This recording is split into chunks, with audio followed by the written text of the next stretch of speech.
تحریک استقلال کا تھا، مسلم لیگ کا ممبر نہیں تھا. بالکل. تو انہوں نے مجھے کہا کہ بھائی آپ یہ چھوڑ دیں.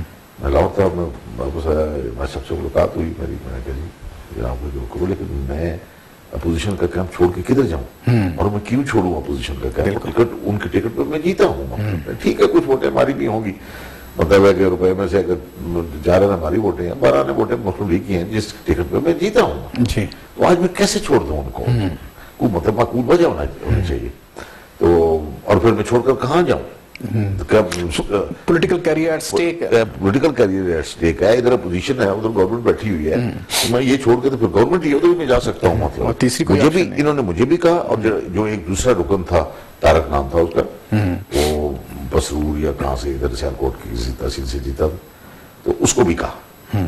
تو وہ تو اس نے تو اسی دن چھوڑ دیا، اور جس دن وہ چھوڑا اس نے اسی دن وہ منسٹر بن گیا. مطلب وہ چلا گیا جم مار کے. میں نے نہیں چھوڑا.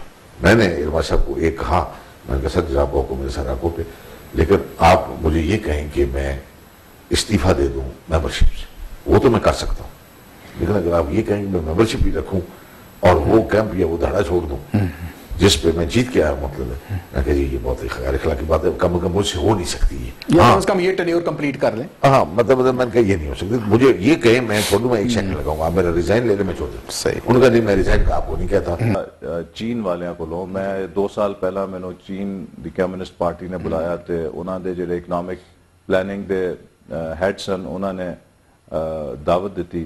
تے میں انہوں نے پوچھا کہ جی تسی اپنی اس اکنامک ڈیولپمنٹ دی سیکرٹ ساڈے نال شیئر کرو، جی بیکاز اسی اتنی دوستی ہے. انہوں نے ہنس کے کہا کہ بھی میں تو انہوں اس موضوع تے ایک اچھی خاصی لمبی تقریر بھی کر سکتا ہے اور بہت سوفسٹیکیٹڈ جو ٹیکنیکل زبان جو آنسر دے سکتا ہے، لیکن میرے نزدیک انہوں دی کوئی اہمیت نہیں ہے. ساڈی ترقی دا جڑا فارمولہ بہت سادہ ہے.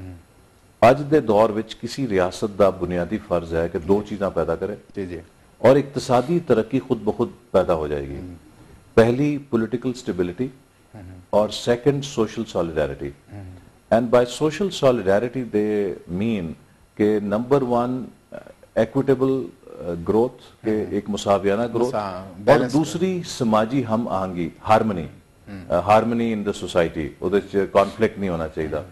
اگر تسی ایک سماجی وحدت اور ہم آہنگی پیدا کرو اور سیاسی استحکام پیدا کر دیو، تے آج دی گلوبل ورلڈ دا ایک ایڈوانٹیج ہے کہ سرمایہ پوری دنیا تو مقناطیس جس طرح کھچدا ہے، اور جس طرح کی ایک مثال ہے کہ تسی ایک پرسکون جھیل کتے بھی ہوئے گی تے پرندے دور دور تو اس پرسکون پانی دے آ کے بیٹھ جان گے، لیکن تسی اس پانی ذرا جا پتھر سٹو گے تو دوڑ جان گے.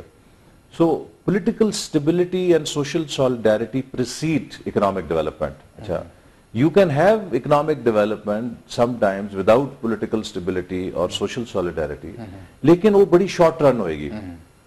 الٹیمیٹلی روٹس نہیں ہوں گے، یا کوئی پولیٹیکل کرائسس ہوئے گا، ریولوشن آ جائے گا.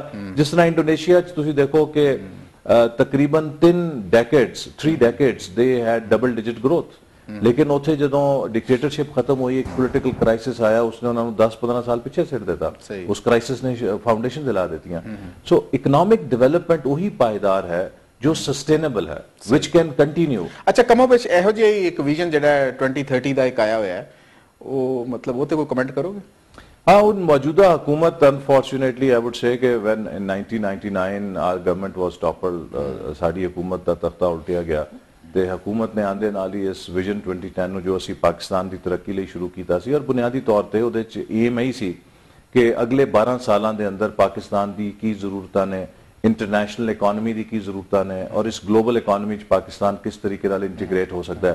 سو اسی education, health, infrastructure, agriculture, industry, energy, ہر شعبے پاکستان دی ریکوائرمنٹس نو آئیڈینٹیفائی کر کے اس دے لئے ایک روڈ میپ بنایا سی کہ وہ. اچھا لیکن ساری گفتگو تو ایک چیز جڑی نظر آ رہی ہے کہ اگر پاکستان سے ایک سٹیبل جمہوریت نہیں ہے تو کوئی بھی ویژن جڑا ہے وہ نہیں ہو سکتا. This is what I said کہ for any development anywhere in the world تو بیسک ایک چیز چاہیے کہ سٹیبلٹی ہوئے. اگر وہ سٹیبلٹی نہیں ہوئے گی تو that development will be very short lived، اور کوئی کرائسس آئے گا.